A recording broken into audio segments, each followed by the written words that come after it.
पहले से भी आगे रहा, आज भी बिहार में आगे है, भारत में सबसे आगे है।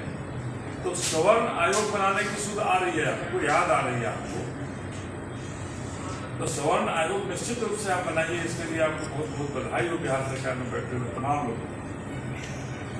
लेकिन दलितों के आयोग को बंद करने के कारण हम जानना चाहते हैं, अति पिछड़ों के आयोग को बंद करने का कारण जानना चाहते हैं, महादलित आयोग बंद करने के कारण जानना चाहते हैं कि आखिर ये जो सरकार जो है डबल इंजन की सरकार है, प्रधानमंत्री के आगमन पर क्या इतनी उत्साहित हो गई कि उसको दलित महादलित जो नीतीश कुमार जी ने बताया पिछड़ा अति पिछड़ा, ये कहीं पर ध्यान में नहीं आ रहा है। केवल और केवल सामंतवादी सोच की विचारधारा की सरकार ने समझ गया है। जिस तरह से इन सरकार में बैठे लोगों ने इस आयोग का निर्माण किया है, तो हमें तो ऐसा लग रहा है कि बिहार में बाबा साहब के संविधान को ये लोग बिल्कुल दरकिनार कर रहे हैं, बिल्कुल खात्मा किए जा रहे हैं। चमाक चौधरी जी हैं, ये हम इनके घर भेजना चाहते हैं। इससे क्या संदेश दीजिए? संदेश ये देना चाहते हैं कि आप ये हनुमान जी का इनके लिए प्रसाद है, तो ये हम ये कहकर इनको भेजना चाहते हैं कि आप कैसे नेता हैं कि अपने समाज, आपका समाज डूब रहा है और आप मलाई मारने के लिए, मलाई खाने के लिए आप पार्टी के साथ डटे हुए हैं। अगर आपकी बात पार्टी नहीं सुन रही है तो आप पार्टी का परित्याग करें। कब तक आप गुलामी का जीवन डबल इंजन की सरकार में जीते रहेंगे और डबल इंजन की सरकार में आप कब तक गुलाम बनकर रहेंगे? ये गुलामी की जंजीर है जो आपको इसके खिलाफ बोलने नहीं दे रही है। तो हम लड्डू भेज करके आपको बाध्य करना चाह रहे हैं कि आप अपने समाज को समझें, समाज के प्रति जागरूक हों।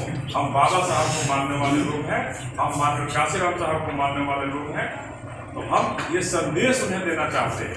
लड्डू खा के बताओ कि लड्डू खाइए, लेकिन अपने समाज को याद कीजिए और समाज के लिए अगर आपको अपनी कुर्सी की कुर्बानी देनी पड़े तो उस कुर्बानी को दे करके अपने समाज के लिए जागरूक हों। बिहार के सरकार में, डबल इंजन की सरकार में सवर्ण आयोग का गठन हुआ और महादलित आयोग को भंग करके जो ये सरकार मैसेज देना चाह रही है, दलितों के आयोग को भंग किया गया, अति पिछड़ों के आयोग को भंग कर दिया गया। तो ये जो डबल इंजन की सरकार है, ये निश्चित रूप से हनुमान भक्ति की संदेश देना चाहती है कि अब सवर्णों का ही राज इस बिहार में रहेगा।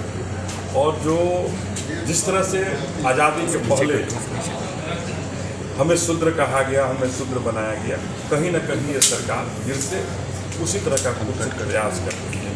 तो हम बहुजन समाज पार्टी के लोग अपनी बहन जी, जिस तरह से हमारी बहन जी ने राज्यसभा का सदस्यता 1 सेकेंड में छोड़ा था कि अगर हमारे समाज की बात नहीं सुनोगे तो मैं उस सदन में नहीं रहना चाहता। तो हम उन तमाम नेताओं को जो इस डबल इंजन की सरकार में मलाई खाने के लिए कुर्सियों पर बैठे हुए, गुलामी की जंजीरों से जकड़े हुए, कि अपने समाज पर हो रहे अत्याचार के खिलाफ एक पंक्ति नहीं बोल पा रहे हैं, उनको ये संदेश देना चाहते हैं कि आपके हनुमान मंदिर का लड्डू आपको मैं भेज रहा हूँ, अगर थोड़ी सी भी हया बची होगी तो इस्तीफा दीजिए। अगर आपकी बात को सरकार नहीं सुने, इस्तीफा देकर के अपने समाज में संदेश दीजिए कि जिस बाबा साहब की बदौलत आप मंत्री बने हैं, संतरी बने हैं, और उस बाबा साहब के लोगों को ये सरकार जो है दबाने का काम कर रही है, सरकार उनको कहीं भी